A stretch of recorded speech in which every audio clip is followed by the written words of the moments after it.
On today's show, we talk about comebacks, concert openers, covers, and a little thing called space rock. You know, the usual stuff. Welcome to I Got a Song.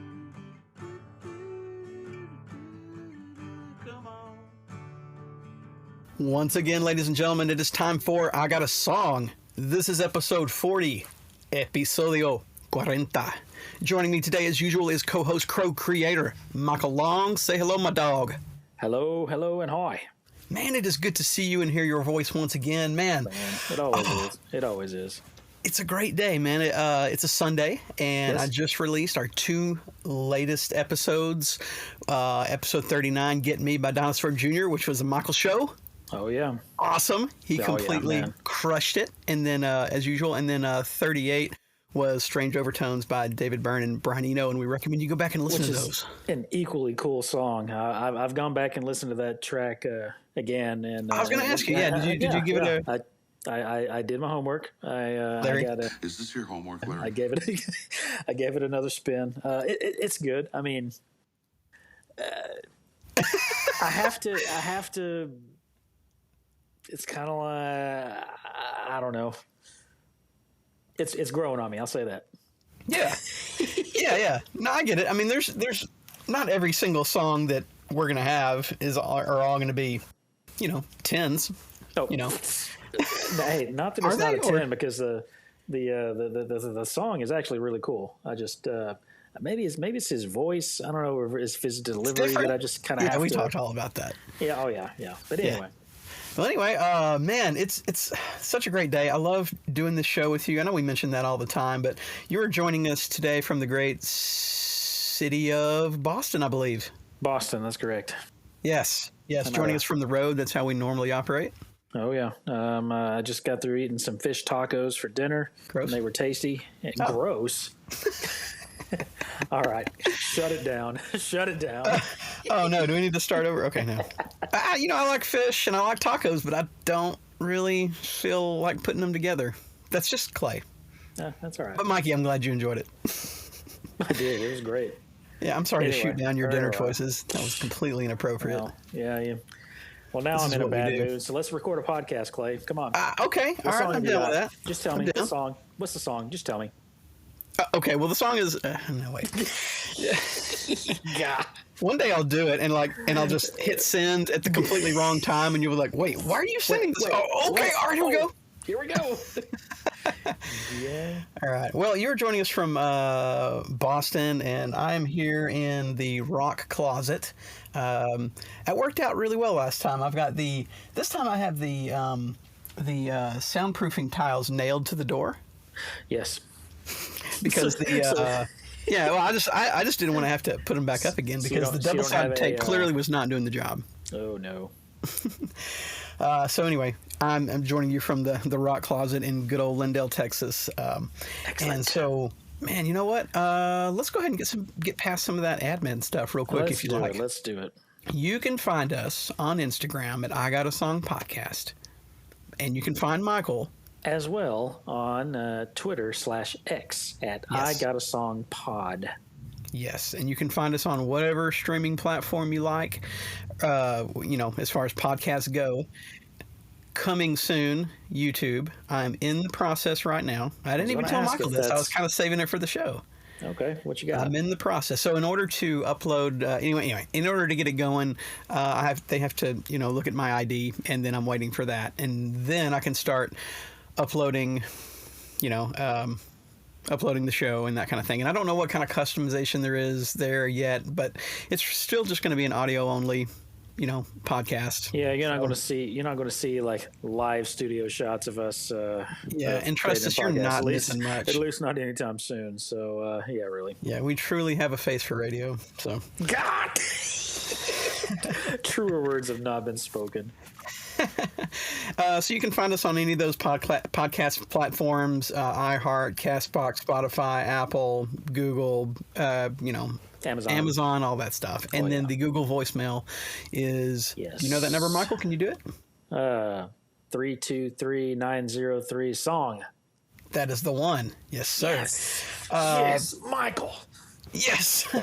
Yeah. So you can text us there if you don't want to leave your voice, or you could go ahead and just send us an email. I got a song podcast at gmail.com, and you can just reach out that way as well. That's probably the easiest way. Did I not know we had an actual official Gmail? I may have mentioned it before. Maybe you did. I don't remember. There's so many different ways to listen to us. And the point is, there are so many options to get in touch with us, to let us know, to interact, to join the community. Yeah. So that's right. All right, admin's out of the way. What do we got, Clay? Now, Michael, have you noticed that in the past maybe 20 years or so, there's been maybe a small resurgence of bands reforming, rebooting, and giving it a second go, as it were, having a reboot? Yeah, I have kind of noticed that. You would say that you would call it bands that did officially break up but have reformed to, or maybe not, or dissolved, Yeah. for one reason or another. Okay, well, yeah. And then disappeared for maybe 20 years. Ballpark. I mean, I'm not saying specifically, but can you think of? Okay. I mean, can you think of any bands that stand out who have done that recently? Could you? Well, you wouldn't really consider the Pumpkins having done that because they never went away. They never went away. Although they was at one point just Billy and Chamberlain. Jimmy, right? yeah, I guess that's true. But so yeah, bad example. Well, let me think. God. I can think of a couple if you're having a throw hard one time. out there and see if it'll jog my memory. So like Slowdive.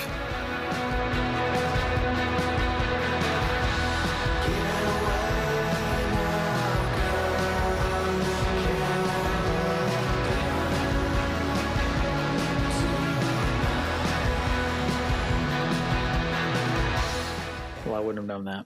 Okay, well, Slowdive. Sorry. I'll just tell you why. I give them an example. It's like, they kind of dissolved in the late '90s and then disappeared for a while, and then just kind of, came back, just a few years ago with a couple of new albums, and I would say that they're more popular now than they ever were, like in their in their younger years. Okay, yeah. Yeah. Now, another band that did this is Ride.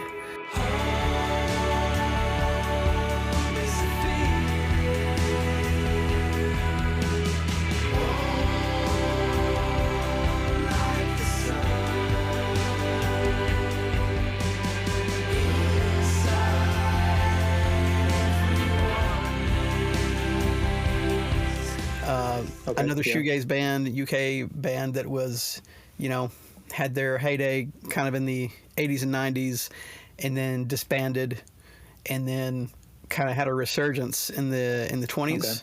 Okay. Maybe a little bit before that. Without looking, I might be misspeaking, but disappeared for a while. Just think of one band that actually pretty directly / indirectly relates to our show. Okay. Our last live guest that we had was Mr. David Galloway, whose band Element 80 was broken up for some time. That's right. And got back together and released another album, and they're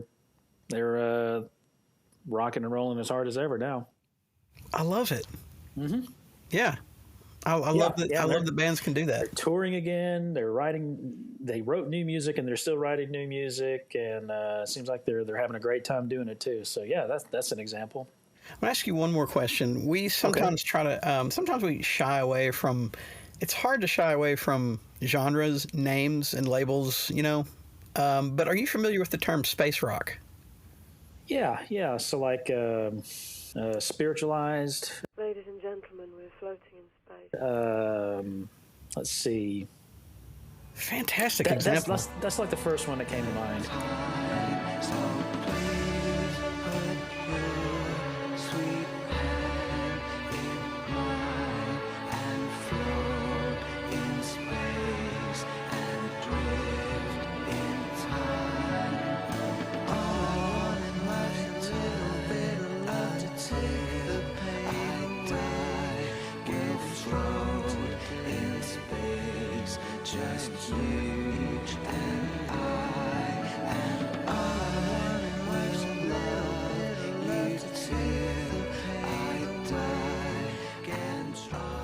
Yes. Yeah, I'm surprised you pulled that one. Good job. I love that. Who else? Well, Can you think of anybody else? so between you and Christopher, I mean, I've been like a tangential listener of Spiritualized since way back. So yeah, but yeah, okay. Well, you know what? Let me send you a song. Ah, you're sending it now. Okay. Let's go ahead and do it because. Okay. For those of you just joining us, Clay is give him the rundown, Mikey. We'll be concise. Clay is searching for a link to this song that he is presenting to me. Now, you, the listener, already knows the song, but I have no idea what song he's about to spring on me. He's going to text me the song, and I will see it and react to it live. So now I think, Michael, that you are going to recognize the song title. Okay. But I don't think you're going to recognize the album cover or the artist. Okay, be careful when you say that because almost every time you said, "I think you're going to recognize ... You're right. This is a recurring theme, isn't it? Oh, never. But anyway, maybe I'll surprise you this time. Yes, perhaps. So anyway, this is coming your way. I think you're going to know this song. Okay, I think you are. A text just so popped up. Michael's about to read the text. Oh, The Nurse Who Loved Me. I do recognize that title. Is the band Failure? That's right. And the album is Fantastic Planet? Correct. And the song is called The Nurse Who Loved Me. And That's right. the cover is interesting. We've got what looks like a spacefaring man with a red helmet. Yes. And a vaguely Star Trek type of uniform on. Yeah, and he's holding some sort of rifle. Yes. And he looks perturbed. Now, have you heard of this band Failure? I don't believe so, no. Okay. Now, where do you recognize this song title from? I couldn't tell you where I recognize it from. I just know that I recognize the Nurse Who Loved Me sounds familiar. I don't know. Yeah. All right. Cool. Well, you know what? Here's what we're going to do next is we're going to go listen to the song in its entirety. The listener, you're just going to hear, the first, 60 seconds in the last 30 minutes or 30 seconds or so, roughly. And then we're going to come back and jump into the discussion. Sound good? So what we recommend you guys do is definitely go listen to the song in its entirety as we do. That way, when we come back to the discussion, yes, you're privy to all the new info. Yes, exactly. All right, cool. Here it is. We're going to go listen, and we'll be right back. Listen. All right.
From the 1997 album Fantastic Planet, that was Failure with The Nurse Who Loved Me. Michael Long, how you doing? Yes, doing good, man, doing good.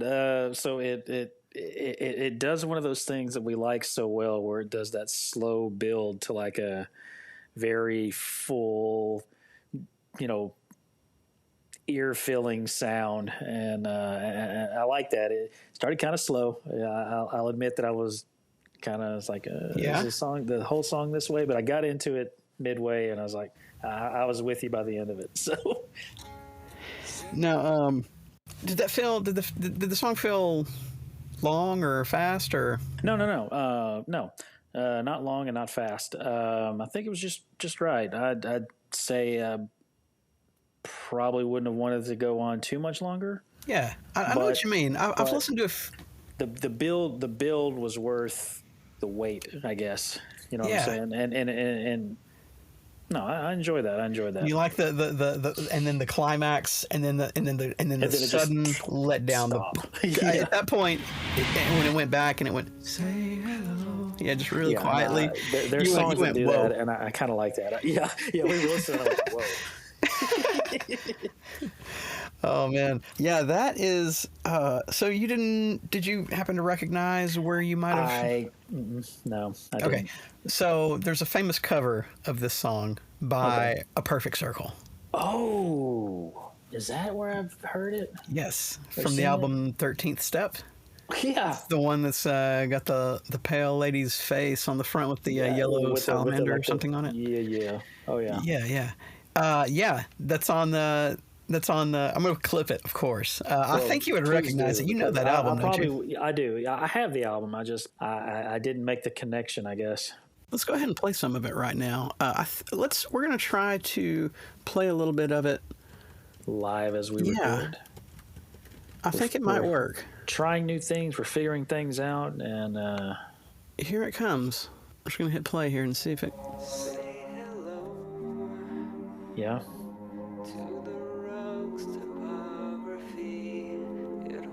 Can you hear that? I can, yeah.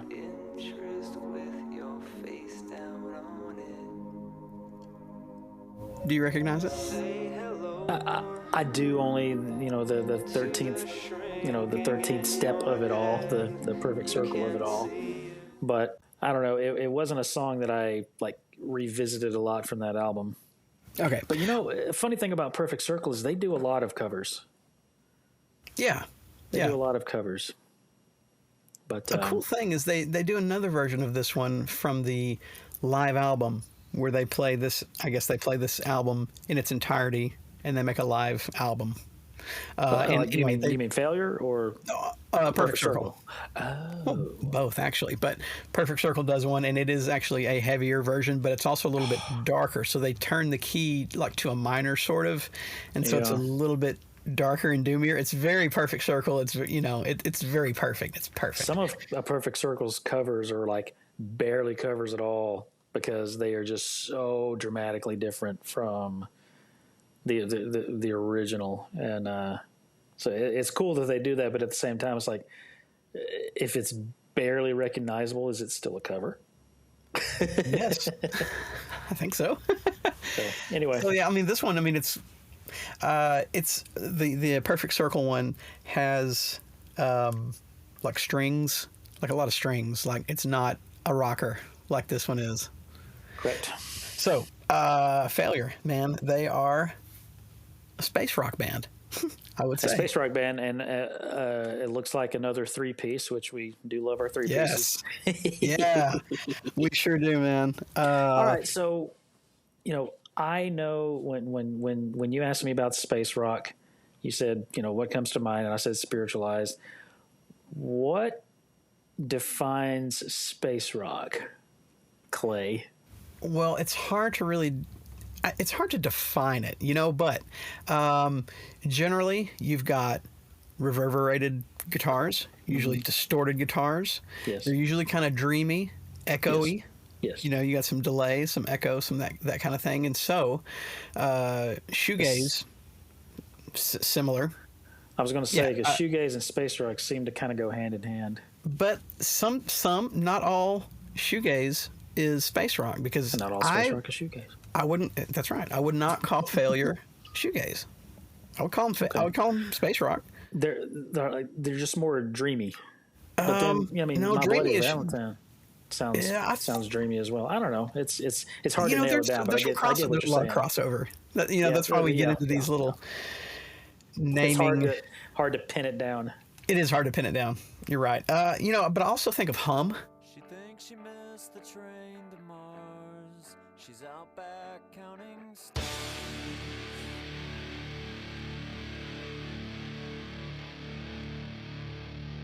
Okay, yeah, you do like Hum. Yeah, we like Hum a lot. I bet you I've got some Hum on my list. I would call Hum space rock. So one of the things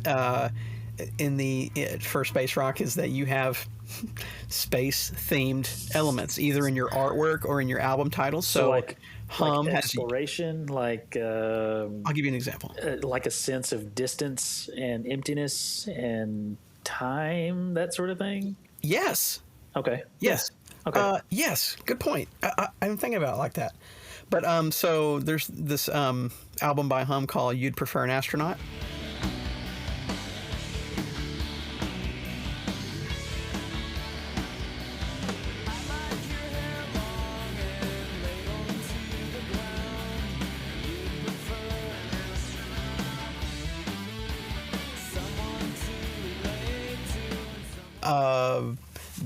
This album is called Fantastic Planet. Title.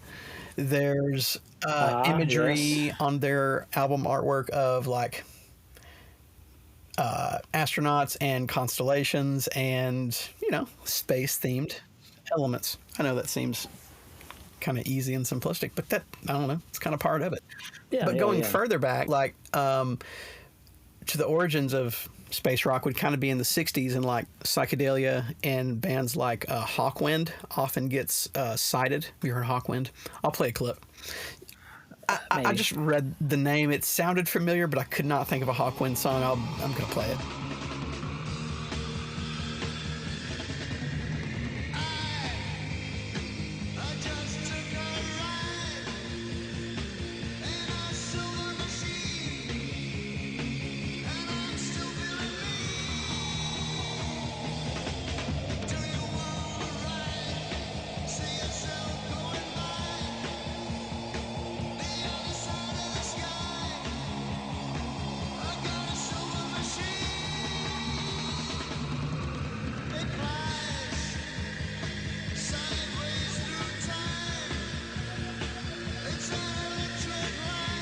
Another band called Gong is in there, and then I think I've heard Gong.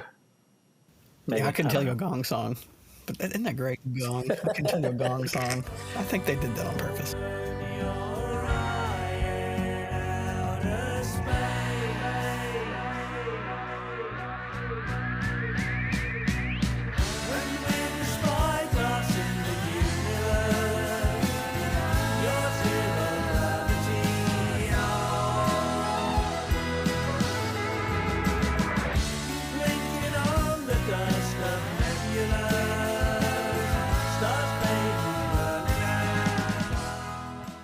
Okay. I got a Gong. Yeah.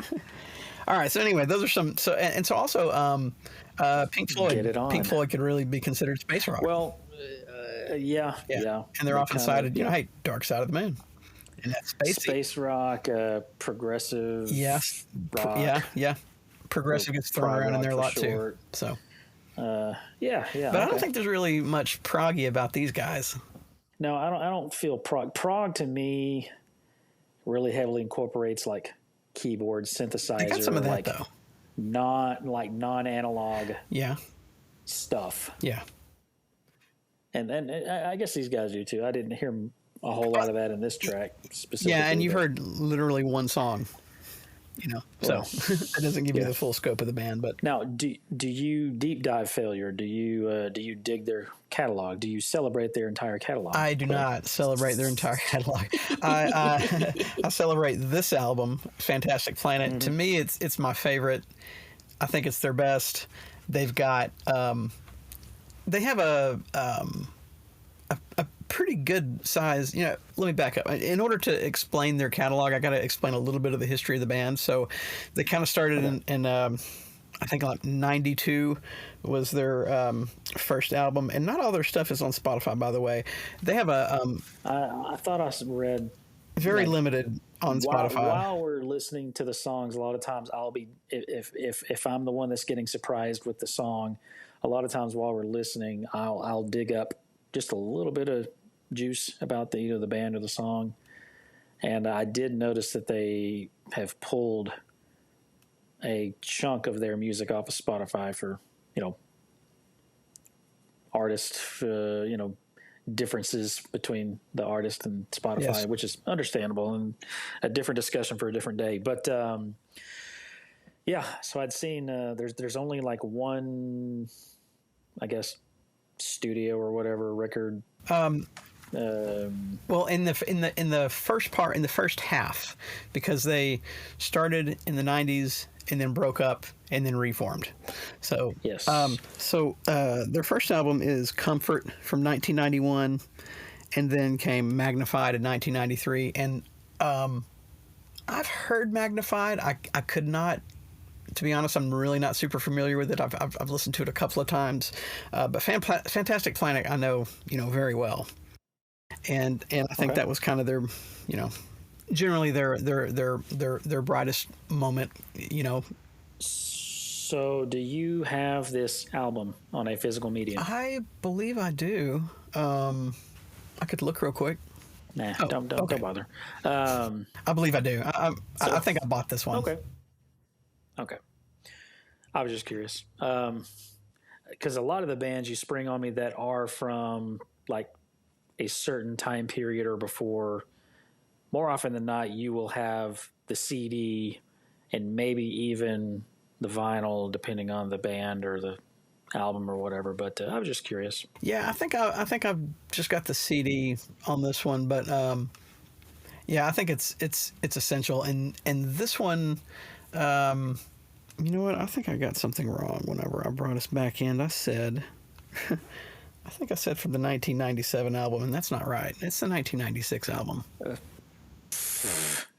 Shut it down. Okay. Shut it down. Okay. You've screwed up so many times in this episode, Clay. And episode 40 was meant to be a milestone, and you have failed. You failed me, and you failed our listenership, and we're done. It's it. Episode 40, the end. I had a song. I had a song.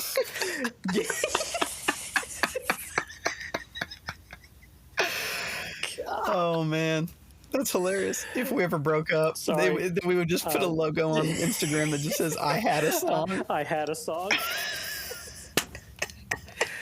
Yeah, I'm kidding, of course. From the 1996 album "Fantastic Planet," that was "Failure" with "The Nurse Who Loved Me." Michael Long, what are your thoughts? Well, to reiterate. Oh boy. Okay. Well, let me tell you a little bit about "Failure." Song. Okay. That's a good song. The main cast. I do like the vocal. Okay. I'll say that. Let's talk about the vocal. Okay. Just we were talking about that kind of reverby, dreamy kind of sound element to it, and this guy's voice. Who's the lead singer? Ken Andrews. So. He has a voice that I think lends itself well to this kind of dreamy space rock element to it. Like if your voice is too deep, if you've got like this Johnny Cash baritone or something like that, that won't lend itself well to like carrying you through space, I guess. Does that make any sense? Yeah, totally. I don't know. And it could just be my own opinion. It fits the music. It seems like a higher register of voice, not like a falsetto or anything like that, but just like kind of a mid to high mid-range voice seems to suit that kind of sound. I listened to a little podcast. I can't remember the name of it, but I listened to it on YouTube yesterday, and it was an interview with Ken Andrews, who's the front man. He's the primary songwriter. He also plays guitar. He plays guitar, but also bass. And then he trades off guitar and bass with Greg Edwards, who's the other main member, along with Kelly Scott on drums. And so it's been that three core group, you know, for 99% of, you know, their career. That's cool. That's really cool. Yeah. You know, at some point, just an observation. At some point, we're going to have to do. You know, we've talked about doing a retrospective, and I'd still really want to do that when we kind of approach episode 50. But we'll have to do something where we acknowledge just how many three-piece bands it is that we like. Yes. And how many have been used in this show and how many have been name dropped in this show and all that. But anyway, sorry. No, that's yeah. I love a three-piece. And ones that are like so solid that they, you know, even when they break up, they get back together. I mean, wasn't that kind of Dinosaur Jr.'s trajectory? Like they're touring with like their original three or something like that now? Yes, they are. Yeah. And of course, you know, Russian Circles and Rush and all these other three pieces that we just love. Yes. So Failure and now Failure added to the mix. Failure's in the mix. So like, and they are not a failure. Absolutely not. Shaking your head, I see you. Yeah. All right, man. Just stop me, Clay. Just say Michael. So, man, they're in their heyday, like in the early '90s. They ended up touring with Tool, and they made and Ken Andrews made videos for Tool. He was a videographer. It was kind of his main thing. He liked to make music videos, and he had like good music videos, like in different you know, gigs for different artists and everything. But his band really started to take off, and they ended up with a record deal, and so they put all that kind of aside and started touring and making records and stuff. And at their height, it was this album. This was their pinnacle, and they were on tour with Tool, like I mentioned, and but unfortunately it fell apart, and they broke up in 1997. And the main reason they mentioned was drugs. They all got hooked on heroin, unfortunately, and oh goodness, yeah, awful. But eventually, they all kind of went their separate ways, and they got themselves clean. And Ken went on to produce and mix and engineer like tons of projects for the likes of like Pete Yorn and Paramore and Black Rebel Motorcycle Club. You ever heard of them? Oh wow, I like them. Definitely. Tenacious D as well. I love the D. Oh yeah. And Candlebox. Master Exploder. And who? Candlebox. Oh, Candlebox, yeah. Yeah. So. Oh man, wow. Yeah. So I mean, they went to work. That's quite the pedigree. Yeah. Absolutely. And he also ended up helping produce the James Bond Casino Royale song "You Know My Name," with sung by Chris Cornell. Yes. Yes. Basically what he did on that is they'd spent all this time and money to get this song put together in a huge ordeal to get the song done, and Chris Cornell was not happy with was not really happy with his with his mix, but the band and everything, everybody who did the song, it all disbanded, and it was all done. And so Ken got with Cornell at his house or something, and they banged out a few more takes and got it in there, and he ended up happy with it, and it is what it is now. Oh wow. Yeah. That's wild. He also did some solo albums. I'm talking about Ken still. And then in 2000, let's see here, he did his first solo album in 2007 and started a label called Dinosaur Fight Records. It's a cool name. Yeah. And then there was this album by Year of the Rabbit. Have you heard of Year of the Rabbit? I don't think so. They did like an EP, and then they did one album, and it's a 4-piece, and it's kind of similar to Failure. And Ken Andrews is still the main, guy on that and everything. And I bought it when it came out because I was into Failure, and it's pretty good. I haven't listened to it recently, but I think I liked it pretty well. It's not as good as Failure, to be honest. It's a little different, but it's got his guitars and vocals, and so it's kind of similar. But I've got that CD, and it's okay. Then Greg Edwards formed the band Autolux.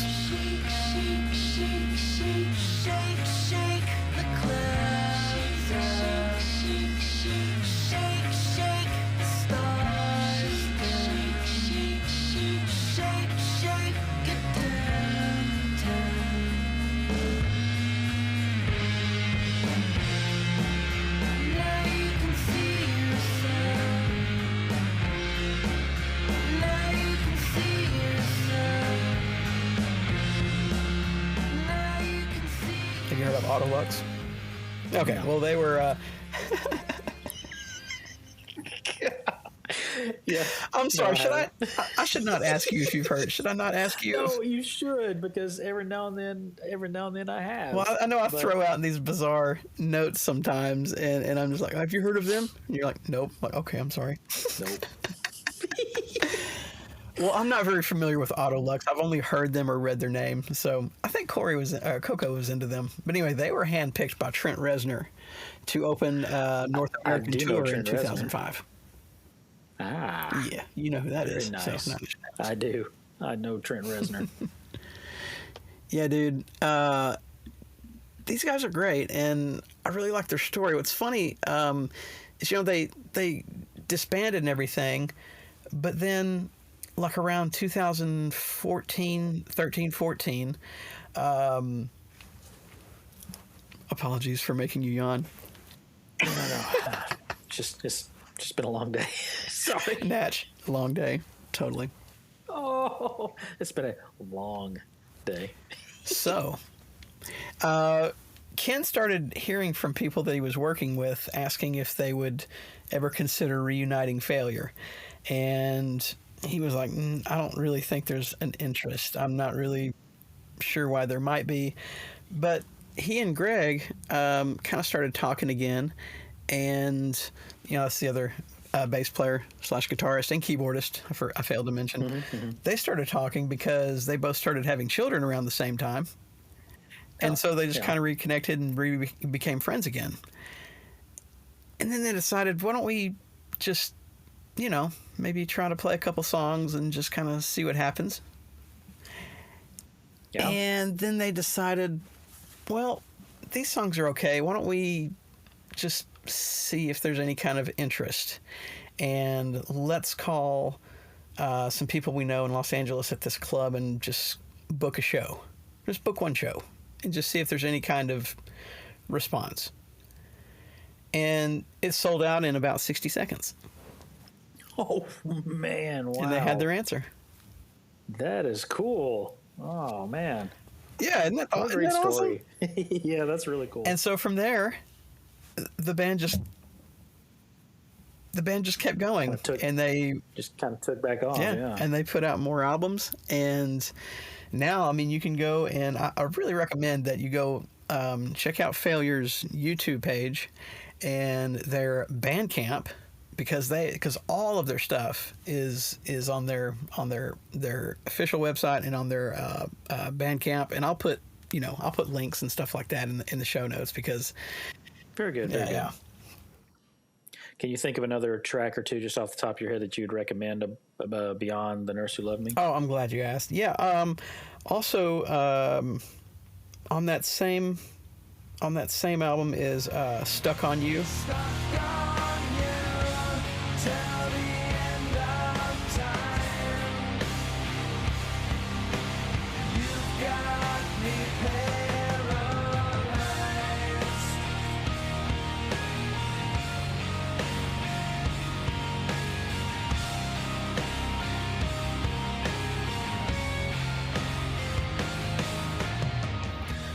Which that's one of their big ones.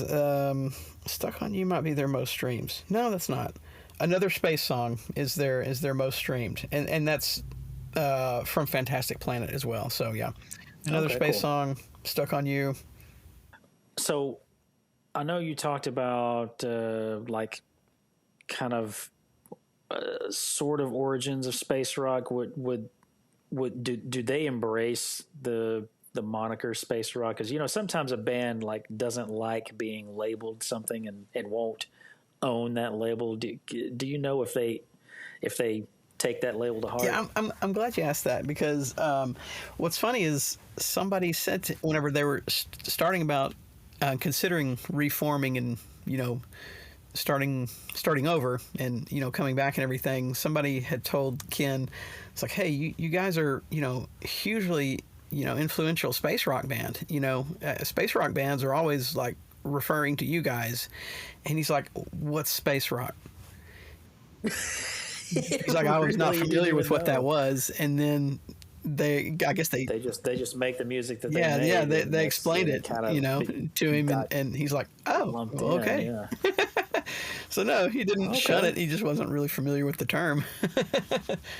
Interesting. Okay. Yeah, so I guess they didn't set out to make space rock. They just they just kind of fell into that vein. What they wanted to make, and that's the sound that came out. Yes, okay. Yes, sir. Very cool. Very cool. Now, I did see them live. Oh, really? I saw them live March 13th, 2019. I went through my phone and found the pictures. Very recent. But I did not have any pictures of Failure because I went and saw them with Swervedriver.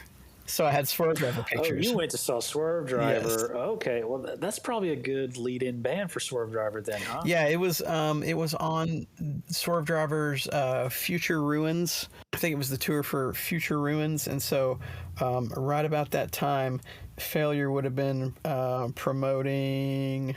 What is the name of that album? Let me look at it right quick. While you're doing that, I've got a question, kind of tangential to that concert experience of yours. So, do you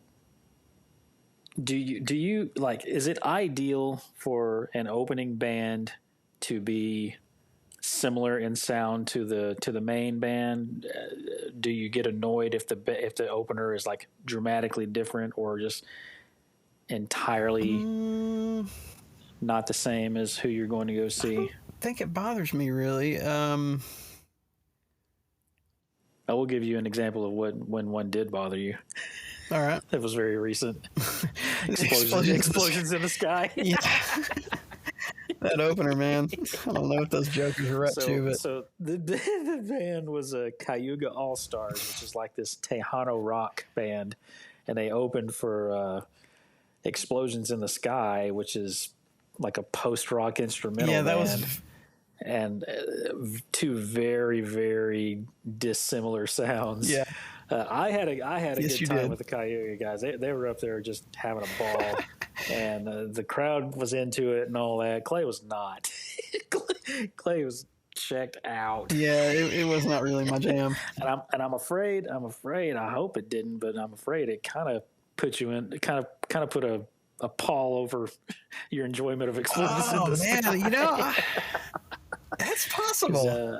I kind of feel like you didn't have such a great time with them either. Yeah, but, I was not at my finest on that day, man. My back was killing me, and I just could not get comfortable. I don't know. And standing at a rock show and being up late, and I don't know. It all just kind of added up. And I mean, I was really happy that I got to hang out with you guys, and I hope I wasn't the blanket and ruined everybody's time. But no, not that at all. It's just I could really tell Cayuga was not your jam at all, and it was just kind of funny, and it kind of brought up the question. It seemed like the guy was trying to be. It seemed like the guy was trying to be Carlos Santana, with a brightly neon colored Ibanez 80s monstrosity, and like I wasn't into it. I don't know. I was having a good time because they were having a good time, but obviously I was there to see Explosions in the Sky, and that performance was just legendary to me. But well, I was looking for the name of that Failure album, which took us onto a fantastic tangent, which I'm glad we did. Yeah, yeah, we really needed to talk about Cayuga All Stars, and now we finally got it off our chest. It's out there now. So, hey, why don't you drop a clip of Cayuga All Stars? Well, of course I'm going to. You know I will. I'm going to hold you to that.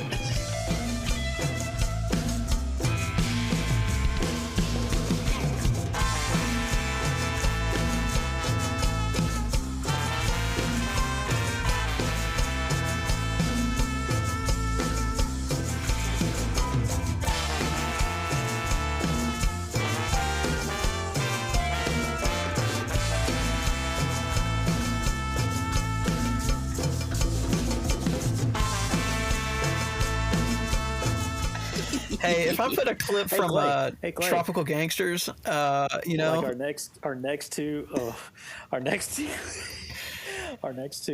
episodes, I'm gonna call it back. It's like, Clay, where's my Cayuga All Stars? It's clip? right next to the Tropical Gangsters clip.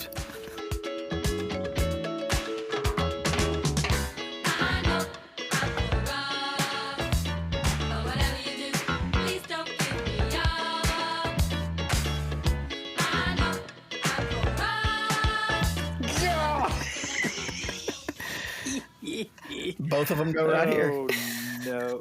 We'll go right over here. Oh, what a great tangent. The album that I was talking about that they were touring in support of was called, and I want to mention this because it's a good album title. It's In the Future, Your Body Will Be the Furthest Thing from Your Mind. That's the album title? Yeah, from 2018. They were touring in support of that, I believe. Ah, okay. Yeah. Anyway, so we went to go see Swervedriver, and man, here's the thing.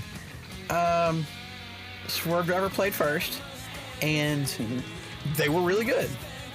I'd seen them. Okay. I'd seen them do a little bit better in previous times, but they were good. They were like 9 out of 10, as usual. Okay, they were great. And Failure was, man, they were good, but to be honest, I was a little disappointed. They came up just a little short. Oh, dang! And the problem. What? I was going to ask what your problem with them was. They did not play the song. They didn't play this song. They did not play "The Nurse Who Loved Me," man. Oh, and we hung on, and we were hoping that there was going to be an encore. But to be honest, the crowd. I don't feel like the crowd was really quite into it quite enough, feeling it, or whatever. And so there was not an encore. And do opening bands encore? Is that a thing? Well, no, it was a co-headline. So, co-headline. Yeah. Both bands played. I thought they were open. Both bands played an hour and a half, probably. Okay. Yeah. Never mind. Yeah. And so it was really unfortunate because I really hung around because I wanted to hear this song, and that's a bummer. Yeah, and I think I yelled out, "Nurse, nurse," something like that. And they were like, "All right, it's been good. See you. Good night." Yeah, it was unfortunate. And walk off the stage. Now, did any of the lyrics? We don't always go into lyrics, but I think the lyrics are noteworthy. They're interesting. They're cool. Did any of them stand out to you? No, because I wasn't really, honing in on the lyrics, I guess. So I didn't really pay much attention. The first line I like: "Say hello to the Rugs topography." The Rugs topography. Yeah. So like if you're face down on the floor. I suppose so. It holds quite a lot of interest with your face down on it. Oh, okay. Yeah. Okay. Well, I thought that was interesting. All right. Also. Well, no. It is. It's like kind of if you're at a low point, or if you're just. But now, it goes. "I'm taking her home with me, all dressed in white. She's got everything I need. Pharmacy keys. She's falling hard for me. I can see it in her eyes. She acts just like a nurse with all the other guys." Okay. And another variation, it goes on verse 2. "She's got everything I need. Some pills in a little cup. She acts just like a nurse with all the other guys." Okay. It makes you think of like you're maybe in an asylum or something. Yeah, I was going to say, yeah. It's like it made me think of One Flew Over the Cuckoo's Nest. I'm taking her home with me, and the nurse herself is like, "No, you're not." He's telling himself he's acting like a nurse going to with all the other guys. And she's really into me, though. Yep. Did you ever see One Flew Over the Cuckoo's Nest? She loves me. Oh, of course I did. That's a classic. Yeah, it made me. It's always brought up images and thoughts of that movie because all the guys are having pills in a little cup and they're all kind of delusional and they've got their own situations. Mm-hmm. They've built their own mental world around them. Except in that movie, this is not, there's not a nurse who loves The nurse you. certainly does not love you. you. Oh my heavens. She's one of the most wretched villains in all cinema. Who is that actress that played Nurse Ratched? God, you would ask me right now. Louise Fletcher. That's it, Louise Fletcher, yes. Man, talk about a role where I cannot imagine hating an antagonist more than that movie. Yeah. Really. Yeah, she really nails that vibe. And when he's like choking her out. Oh yeah. You're really conflicted because you're like, yes, kill her. We're like, no, but stop. Then you're like, no, don't kill her. We're gonna kill you. They're gonna lobotomize you. Okay, yes, okay. Anyway. Oh my goodness, man, what a movie. Okay, we could do an entire podcast on that movie. That's that one is like kind of hard to rewatch though. I think it is because it's kind of upsetting. But, yeah. But it's such a classic. It's Man, I don't know how we ended up talking about this. Yeah, dude. Okay.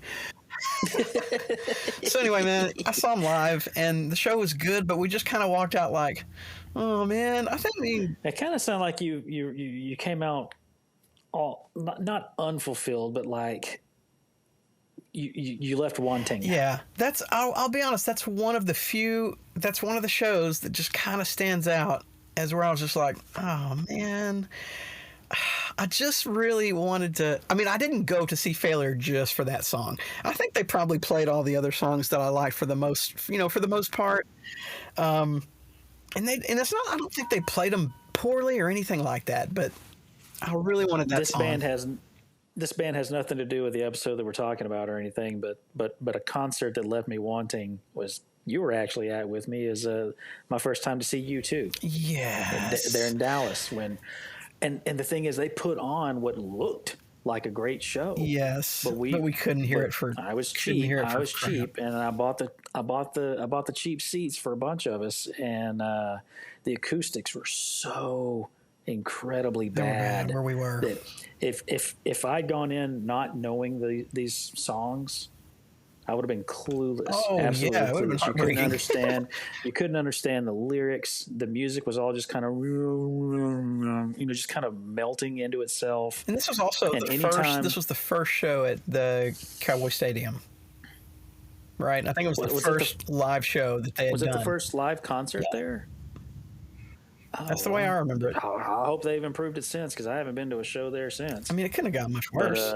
But I mean, it's possible that it could have been where we were. But I don't know. It was the first time, and maybe the speakers weren't set. I don't know anything about concerts other than being whatever the issue was.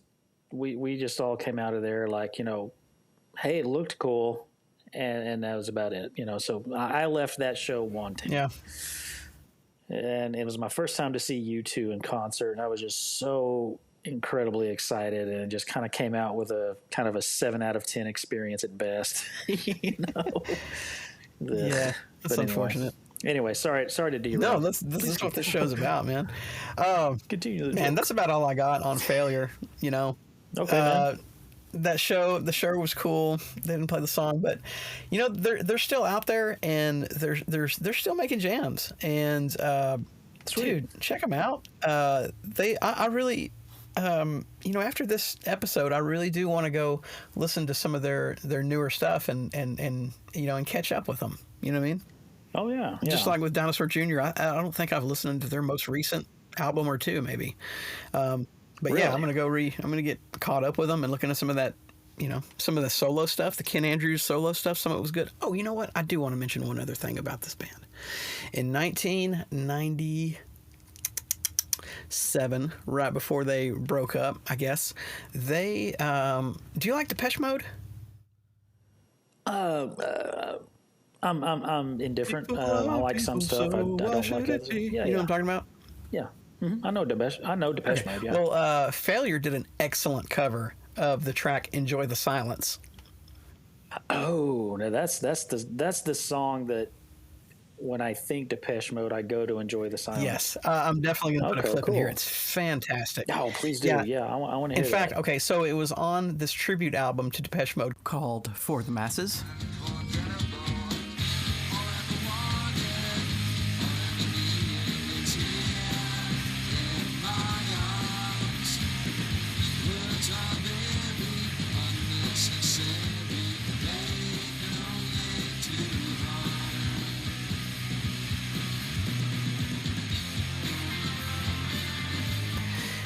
And one of the founding members and keyboard player, Andrew Fletcher of Depeche Mode, he actually said that he preferred the Failure version of his own song.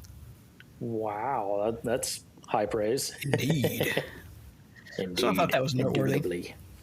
That is cool. All right. Yeah. I'm glad you didn't forget that, because that's a neat little bit of info. Yeah, absolutely. You got anything else you want to add to this particular episode, Michael Long? Well, I can't think of anything. I gotta tell you, man, I'm really, really happy that we decided to do this show this afternoon, because I was a little on the fence because, man, just life happens and sometimes you don't feel it. Yeah. But then, here's the thing with you and me, man, is like, even when we're not firing on every cylinder, we get down and we get to going, and it's like, I don't know, the show it falls into step. And quickly, Yes. like almost immediately. As soon as I was hitting the button, every time when I'm hitting the record button to start the show and it's going 5, 4, 3, I feel like, and we always talk about when we're kind of pre-gaming the thing. We almost always say, one of us will almost always say, let's get into character or something like that. And then we quote Pulp Fiction. And then we quote some Pulp Fiction, and then we hit record, and it's like, man, we're here. Let's do it. Yeah. We're going. And as soon as it's like 5, 4, 3, 2, 1, everything that's like happening that's like feels weird or crazy just kind of melts off, and I feel like I'm right where I need to be. And this is what I love to do, man. And I just love doing this show. I love the listener, and I love you, man. And wow, it's always just such a privilege to get to do this thing. I can't believe that we get to do this thing and that we've done 40 episodes now. 40 episodes in the books now. Oh, boy. Yeah. I said, yeah. Well, ladies and gentlemen, we're going to wrap up this particular episode. If this song reminds you of somebody, if you think of somebody who, I don't know, maybe they're having a hard time, or maybe they're having a good time all the time, I recommend that you send this song to them and say, you know what? I was listening to this dumb podcast by these two fanboys. They don't know much. This is some Wikipedia-ass research that these kids are kind of throwing out here. Anyway, they played the song, The Nurse Who Loved Me. It made me thought of you, and I'm sending it to you because, you know what? Music is a gift. And so we want to give that gift to you. We want to share it with you, and we want you to share it with others. That's right. Thank you for sharing this song and this band with me, Clay. It's always a pleasure when our paths cross. It is always a pleasure when our paths cross. All right, guys, that's going to wrap up this episode, and we will see you on the next one. See you, Mikey. All righty. We'll see you, man. Bye-bye. Hey, we really appreciate you listening to the show. If you've enjoyed what you heard today, go ahead and check out the rest of our episodes and share them with your friends. Be sure to follow us and find us on Instagram at I Got a Song Podcast. You can find us on Twitter at I Got a Song Pod. And we would love to hear your voice, so leave us a Google voicemail at 323-903-SONG. Thanks a lot. We'll see you next time. Sul Sul.